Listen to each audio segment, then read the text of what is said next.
Next, let me respond to the queries raised by several members on fuel duties and road tax rebates.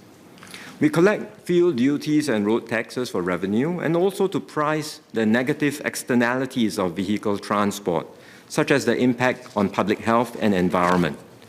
Fuel duties collected averaged $920 million a year over the last 5 years. The revenue from these duties and taxes adds to the pool of resources available for various programs and subsidies that directly benefit Singaporeans. This includes spending on public transport, for which we provide significant capital investments as well as operating subsidies to ensure an affordable and world-class public transport system. Given the recent increase in pump prices, I can understand why some members have asked to reduce or suspend fuel duties or to provide road tax rebates. But doing so effectively amounts to a subsidy on private transport and will have counterproductive effects. Let me explain. Fewer than 4 in 10 households in Singapore own cars, and amongst the lowest quintile, only about 1 in 10 do. 4 in 10 is the overall, but if you look at the lowest quintile, bottom 20% of households by income, only 1 in 10 own cars. Such subsidies on private transport would therefore benefit a relatively small but generally better off group.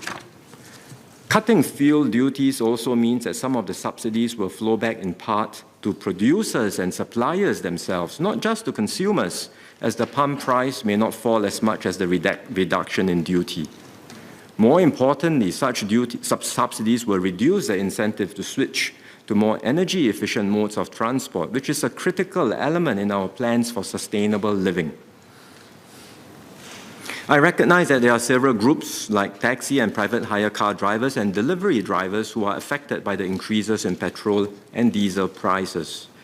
Various taxi and private hire car operators have implemented temporary increases in fares to help cushion the higher fuel prices for drivers and to have consumers share the burden.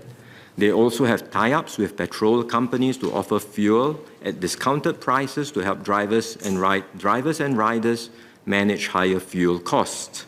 And as I mentioned earlier, those whose incomes are impacted and are in need of financial assistance can approach the SSOs, the CCs, or the self-help groups for more help.